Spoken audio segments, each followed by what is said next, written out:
I'm going to file charges against you for assault, you fat little whore.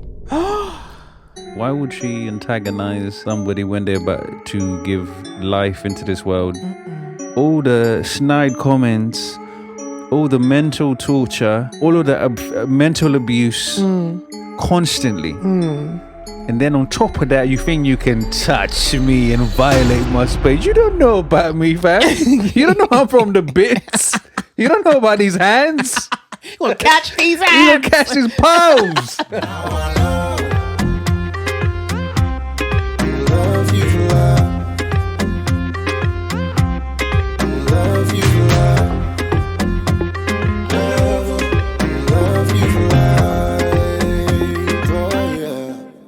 Good morning, good afternoon, good evening. Welcome to another incredible episode of Husband and Life. I am Standish. And I'm Kelechi. And together we are the Chapfikas. Boom, boom, boom, boom, boom, boom. Boom. Another week. Yeah. So yeah. What's up? I'm good. Another week. The weeks are flying by. Huh. I don't even know what number episode this is, but I know we've gone far beyond the year that we said. The 52 weeks that we said. I think it's like 62 now. Hey. Yep. Time is moving. Hey, it's growing. You know, it's exciting and it's incredible. And this time here is the perfect time for you to subscribe if you haven't subscribed, to make us grow even bigger and better and greater. Thank you. We appreciate it. A public service announcement just there for you. Just slotted in there. That's it there. For the new people though, they don't know what they've got themselves into, babes. Like they just don't even know what's what going they're on, about to get involved in. Because this week is even juicier than last week. Huh. If you didn't watch last week's episode about toxic mother-in-laws, you need to, I'm going to put it right here now, so you can see, you need to watch that. Do yourself a favor. So that you can know what we're about to talk about now. Okay, so this week, because we had our juicy story last week. So for those that don't know, last week we were talking about a mother-in-law who had overstepped, who had violated personal space. You've just welcomed your grandchild into the world. The mother that's given birth, and don't tell them, babes, because they need to watch the video. Okay. There you go. So that's where we're at. They need to watch the video. And then the rest went boom, boom, boom. Don't tell them. They need to watch the video. Okay. So if you haven't seen it, go back, make sure you watch it, and then come back here. Okay. So this week is even juicier. Nah, it can't be. Because I was going through, as I do my research, you know, I like to see what's happening in the world, you know, and I saw that the wife had responded to the husband. Response, clap back. It's a clap. It's a clap. Okay. It's a juicy clap. I haven't actually read it properly, so I don't. For me and you're going to be finding out at the same time. But I just know it's very long. It's a dissertation. Hey. It's very long. Hey. Yeah. So she had a lot to say about her husband. Okay. Because he violated by coming on to Reddit to express his pain and suffering. Yeah. So let us know. So let's start, because it's a long one, guys. Sit down. Make sure you got your tea, your coffee, your wine, your nibbles, your snack. Hey. All of the things. Get comfy, relax, get your blanket. Got mine. That's what we're doing. So it starts. My response to my husband's post: am I the asshole for kicking my wife out after she punched my mum in the face? Okay. So she says, I'm still grieving at the loss of my marriage. But my friend had notified me that my husband's post that had two, okay, that's a typo there. That my husband's response, my husband's post that had too many specific details that were hard to ignore. To clarify, this is my first time on Reddit. I read my soon-to-be ex-husband's post. That's deep. We are the way. We're already saying ex. Okay, ex-husband's post. And wanted to give my side of the story and include details that he didn't provide in his post. Of course. For those, you know, context. There's always two sides to the story. 3, mate. You know, go 3, on. really, yes. For those who hadn't read it, long story short, my husband kicked me out of our house after his mother had physically slapped my stomach in front of him and I punched her in self-defense. Okay? I loved my husband dearly, but his lack of action regarding his mother's behaviour was extremely disgusting, to say the least. I tolerated his mum's behaviour long enough until I couldn't take it anymore, as he had overlooked his mum's behaviour over and over and over again, that finally I'd had enough. See, I told you guys, there's history. Over and I over said again. There's history. All Okay? right. You don't just punch someone for no reason. Your point of eruption, innit? The volcano was The building up. volcano erupted, man. Yeah. She saw red. I was still recovering after giving birth to his child when his mum slapped my stomach. And my husband exaggerated when he said it wasn't a hard slap. Now, guys, I said this. Postpartum belly, don't mess with it. It's painful. But Okay? it's that thing where, why do you have to touch me? Why are you touching me? You can do this. You don't even need to touch me. Just Why are talk. you touching? Let's just talk. Let's just Yeah. use words. You know? So the slap itself was hard enough to be heard by everyone in the room. That's a serious slap, you know? That's a serious slap. That's Everyone heard it. It clapped. The slap clapped. That means because you're wearing clothes, so for you to slap through it. Exactly. Alright. We know it wasn't. It wasn't. It wasn't light. Wasn't a light tap. So everyone in the room, I had lost it at this point when his mother slapped my stomach with a turd-eating smirk that wasn't visible from my husband's point of view. She was smiling while she did it. Hey, Oh, there you go, mate, with your you can skip a meal. You can skip a meal. Smiling. Yeah. Oh, When I'm hungry. oh my God. Okay. Okay. At least that's what my husband had claimed, that he hadn't seen her smirk. I had a mental breakdown when my husband told me to leave after kicking everyone out of the house. You should have seen his face when he told me to get out, with a straight face and without hesitation. Our baby was crying at this point before I left, and I couldn't do anything but cry that night after I went to stay with my mother. His mother sent me a text mockingly saying, "I'm going to file charges against you for assault, you fat little whore." Let's just take a moment to digest that information, guys. What? In the... I can't even say the word, but that's Lord just... have mercy on my soul. I actually am so angry for her. I can't even... How dare you text me? So this is the kind of moments when you're thinking, I should have really went in. I should have went in harder. They should weren't have even went in. self-defense no more. You could have been... I should have done WWF on the I should have thing. been... Hey. Okay. Okay, so now we're just getting gully with the thing. Okay, Yeah. no problem. So she says, the mum said, "Now stay the fuck out of our lives." That was the end of it. I didn't even finish the text. Let me read it properly. Let me go back and just... So she says, the mother sent me a text mockingly saying, "I'm going to file charges against you for assault, you fat little whore. Now stay the fuck out of our lives." She ended the text with a smiley face at the end. Bruh. She was in a warpath, fam. She did She's a this psycho. on purpose. She was trying to plan to get this person out of the family. She was trying to... She antagonized. I was thinking, how far can I push this? This is why she was saying she didn't want to. She wasn't excited about the baby. She don't like the girl. She don't like her one bit. So that means the husband was just... But he was oblivious. But he said they were cool before. Nah, they weren't cool. She was being tolerated. There's a difference. They weren't cool. Okay. They can't be if she's saying this. No. They can't be. It was a fugazi. It was a... Yeah. It was a fugazi. It was a They were fugazi. lame. Pretende. Yeah. So she says, "I was livid and decided that I did not want to be associated with this family anymore and served my husband divorce papers. As you can guess, he didn't take it well and tried to get me to reconsider. I told him that he overlooked his mother's behavior one too many times, and I was done with him and his inability to establish boundaries with his mother. I recommended setting boundaries, but he didn't think it was necessary, even after I told him throughout the pregnancy,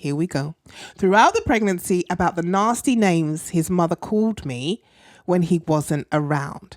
And he always brushed it off, even though he did tell his mum to stop. she would continue this behavior after a short pause for a while. I told you guys, I knew it. Why would she call her nasty names? Why would she antagonize somebody when they're about to give life into this world? The amount of stress you're already in, uncertainty, the things you're going through. So we're just going to add on top of that. All right. Maybe she was her way of trying to get her to lose her baby. People do this, people crazy. Maybe it was her way, like she was like, I'm going to put as much stress on this person as I possibly can. Maybe she'll have a miscarriage. So she wasn't happy about the pregnancy. So do all you can to make her life the worst. Before I left, after handing him divorce papers, he begged me for another chance and told me he cut contact with his mother permanently. Okay. So it took for this situation to happen before he decided enough is enough. I don't want to lose my girl. But it might be too late. So too late because she done told you. Like, you shouldn't be letting your wife go through dramas during pregnancy. How can you let someone be calling your wife names and you're cool with that? And you do nothing. You're like, nah, it's all right. It's all right. She's you're making a big deal out of it. She's just my mom. That's just who she is. She's my mom. That's how she is. It's just bants. That's what they're saying. It's just banter. Nonsense. Anyway, so he said that he had basically got no contact with her. I told him that he is sorry now that I handed him divorce papers and that he was too late. See, he was too late to act now, and that I decided I wanted out of the marriage. I told him I loved him so much that he should look at it as a sign that if I didn't, then I would have divorced him long ago because he didn't stand up for me multiple times. And I let his mother's snarky comments and behavior slide at my mental expense. I told him he needed help with the trauma because I understand that he is dealing with trauma since he already mentioned my abusive stepdad.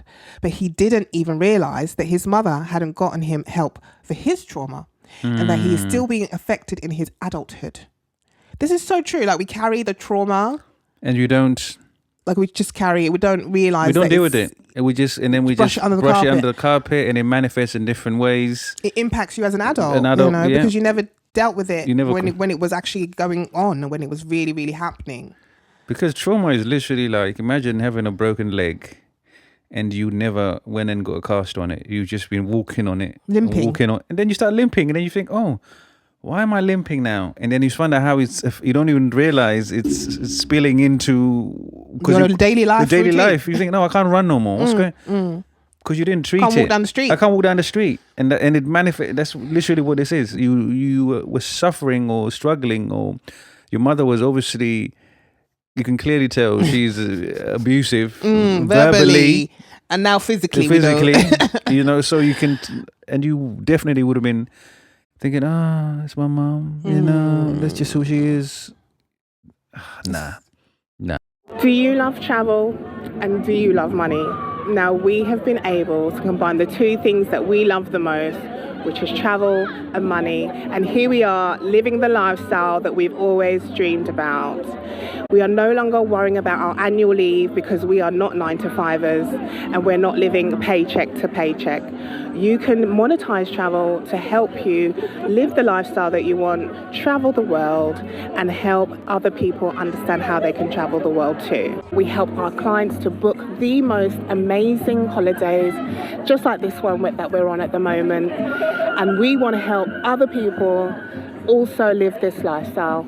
So if you're interested, please do send us a message and we will give you all the information that you want. Making travel pay, that's what we do.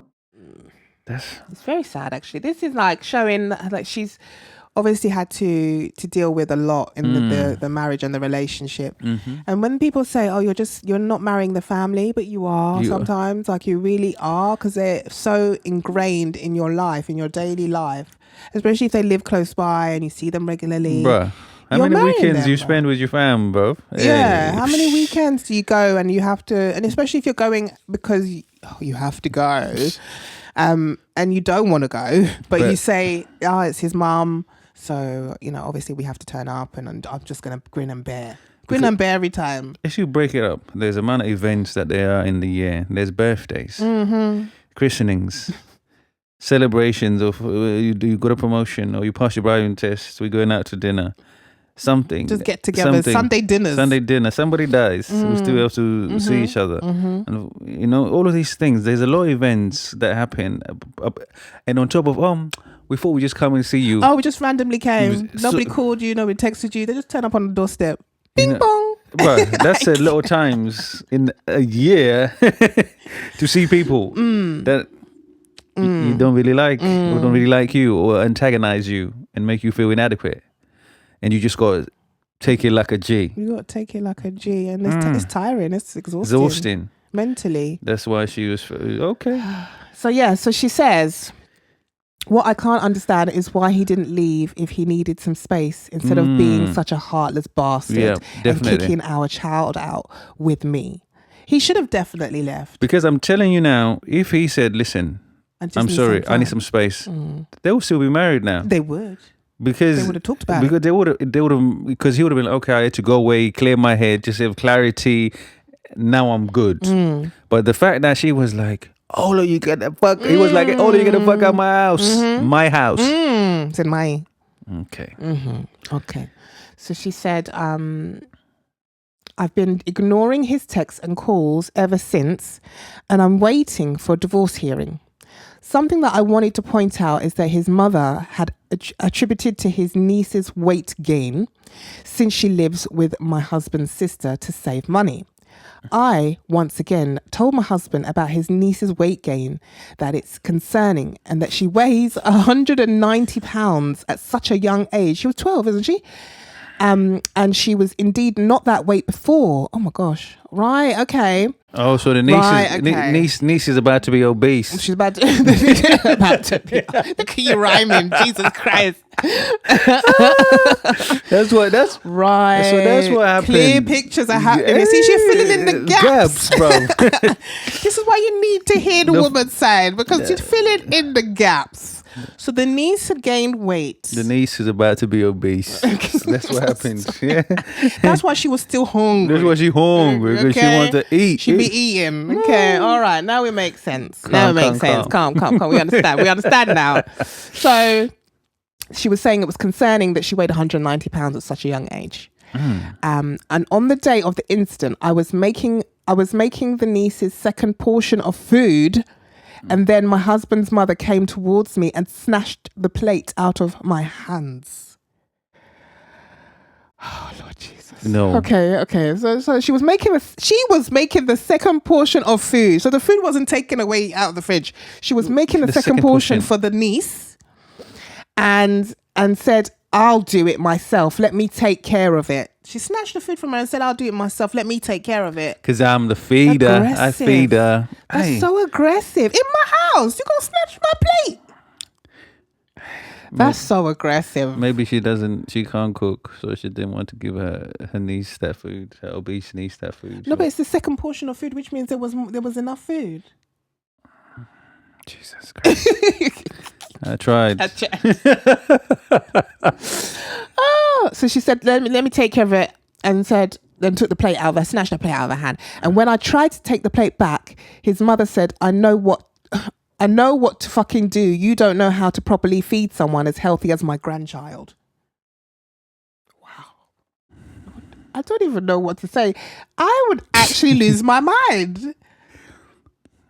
This is before she slapped my stomach. We're already arguing about a second portion of food for an obese child. So the thing was layering up. We had the picture with this. I love the way she's filling in these gaps. I'm telling you, Bob. This is like the car, Bob. It's like that's literally your senses are going. Oh, so yeah. So she was saying, you don't know how to feed a child as healthy as my grandchild. Basically, that's kicking her in the guts about being a mother. Hello. A brand new mother at that. She's already started digging. I was shocked that she thinks that her grandchild's weight was normal for her age. I couldn't take this harassment or abuse any longer, and my breaking point was reached when she kicked when he kicked me and my child out of the house. Now I need now what I need to do is do what's right for my child, because she doesn't need to be in a toxic household where she has to witness and the drama going on. My soon-to-be ex-husband wants us to do marriage counselling, to which I have refused to do so because I am done with him. I'm starting to feel slightly guilty with his begging and gaslighting. I just want to be done with him. I've blocked him as recommended by my lawyer, but he keeps reaching out through his other family members and siblings. What should I do to make him go away until the divorce hearing? Got it. Their price is way too high. You need to cut it. We're not laughing at the divorce. No, we're not. Okay. We're not laughing. This is how we deal with it. Through humor. Oh my gosh. Boy. What should she do, babe? Boy. She's doing it. She's already done it. She's doing it. I'm telling you, people always forget what has pushed somebody to do something. You know, people always think, why are you complaining? It's just a plate of food. It's just a plate. No, it's all the slagging off, all the snide comments, all the mental torture, all of the mental abuse constantly. And then on top of that, you think you can touch me and violate my space. You don't know about me, fam. You don't know I'm from the bits. You don't know about these hands. You want to catch these hands. You want to catch these paws.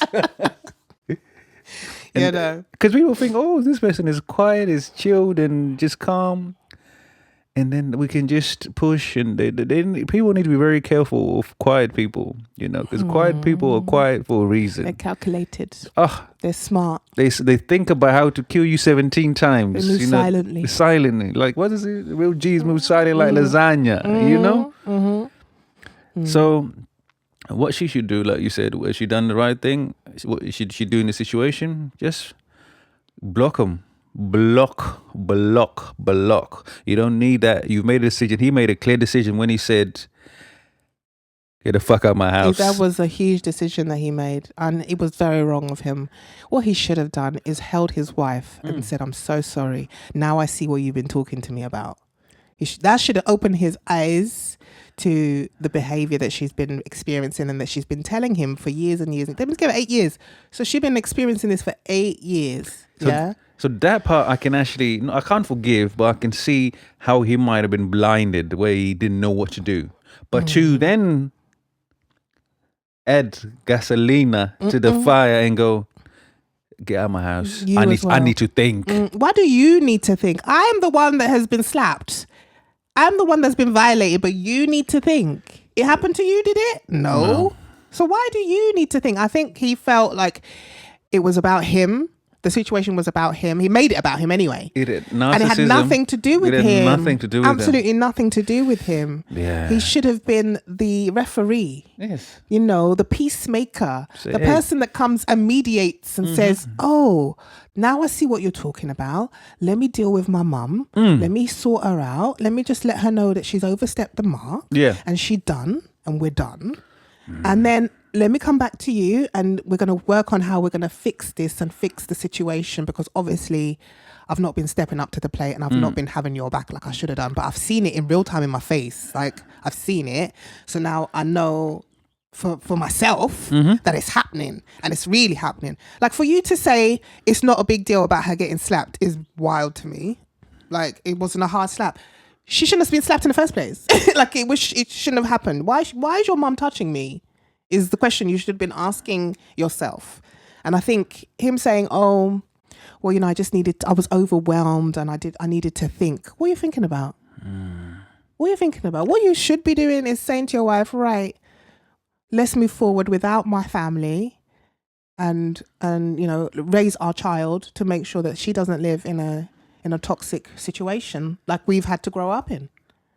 Yeah, I think he doesn't even know that he's dealing with trauma. That's the problem. Because the fact that he thinks such a statement or a gesture is acceptable for him to say to his wife, get the fuck out of my house. That basically says he feels he is everything in that situation. Her feelings don't really matter. Yes. Whatever she feels is insignificant. He is the head honcho. Whatever goes, all of these snide remarks is fine. I had that all my whole life. Yes, exactly. You know? That's Look at exactly me. where he I went. made it. Yeah, you know, I that's didn't die exactly- from this. It was a little light slap. It wasn't like the torture in the belt. dungeon we got. You know, what I mean, the barbed wire that we Yeah, the switch. the switch, the electricity that was put on us. Yeah. This That's is where he light. went. That's where he went with it. What you mean? That's a little That's tap, where bro. he went with you know? it. Yeah, definitely. That's where he went. I can definitely Yeah. see that's where he went with it. And not actually contextual and looking at it for what it is to say, actually, there's been a lot of things that have happened that have Abuse. violated and abuse that my wife doesn't warrant any of this. What has she actually done in this situation to warrant such disrespect? However, if he had gone, me, my wife, and my mom don't get along. She has cheated on me. She has stolen from me. She has done all of these other things, and she's done all these negative things. She's beaten me, and now my mom hates her. Yeah. Then we would be like, okay, well. You know, you two might have forgiven each other, but we ain't forgot that shit. That she's a dog. Yeah. If she had Do you know what I mean? done something to warrant, then That we'd be kinda- like, okay. That's why. Do you know what I mean? Yeah. But if there's even- none of that, Yeah. and then you're just gonna send for, hey, don't come for me, man. I didn't send for you. I don't know why you come for me. But my only thing is, he said that it wasn't a big deal about the slap, which makes me think that, again, that there's been other things that have happened that haven't been a big deal. It's not a big deal. Mm-hmm. But for people to hear a slap in a room full of people, it echo. and it can be heard, it's clapping. Yeah, means that it wasn't a little tap. And why are you okay with your wife being hit? She ain't my mom. Why is she hitting me? Yeah. So now we have clear understanding of what actually happened. I definitely think he's the asshole, 100%. I think he's a big one. She definitely isn't. What she needs to do is when she gets contacted from other family members, friends, blah, blah, blah, trying to speak on his behalf, block. Anybody that wants to talk to you about him and how he feels and he's sorry and say to them, I appreciate you calling me, but I've made my decision. My lawyer has actually advised me not to speak to you about this man. So please don't call me again. And then you block. Get And you block a every lawyer to single draft a person. little statement for you, bro. You just- There you go. Send a little email. There you go. Like all you need to do, and when the divorce is done, you cut your losses, you go about your business, you raise your child, and make sure that they're in a happy, healthy environment, and you never have to see that woman again. That's the wonderful thing about it. Never have to see her again. Whatever custody situation you have with your husband, You can make it. you can sort that out, and that's it. You know. It's really sad. It's really sad. Reading her side of it is really sad because she's obviously had to deal with this for many years and she's had to endure. And the fact that they were no contact before, they should have stayed no contact. It shows you, innit? It shows you just how people can have different perspectives of the same situation. They could live through the same thing, and how one person can view it as such a minor incident, and it's everything to one person. Yeah. And not understanding how detrimental it is to the wife, how she felt about all of these nabs and all these snags and all of these things over time. And he was just like, I think it also shows the fact that it wasn't happening to him. So he had no empathy. He had no empathy for her. It wasn't directly happening to him. So therefore, he didn't show any support or care for her, which you're supposed to do when you're someone's partner. you should feel in life. when When your person is sad, you should also be sad, okay? And you should be doing all you can to help them get out of that sadness, not continuing to put them into the same situations every time so that they experience the same problem. Like, that's mad to me. Like, she's telling you, your mum's this, your mum's doing this to me, your mum's making me feel this way, and you're like, oh, no problem. Should we go for Sunday lunch? What? Can she come over? We'll make her dinner. WTF? What? Yeah. I've just told you that she is constantly calling me names and making me feel certain ways. And she's upset about our pregnancy. But you want to bring her over for dinner. How does that work? The Delulu. So yeah, tell us what you think, guys. Yep. Because you've heard what we think. This is how we feel about it. But we would love to know how you feel about this whole situation, and how can we help? How can we help her understand what she needs to do? How she can move forward in this messy situation that she's in, and having to then move on from a broken marriage, and a marriage that she didn't want to break. She tried her hardest to hold on to, really. It's a case of it's the straw that broke the camel's back. And now she's having to look at another life without the person that she's in love with. So tell us what you think. Make sure you like, subscribe, comment, and we'll see you next week. Ciao, ciao. Bye. Bye.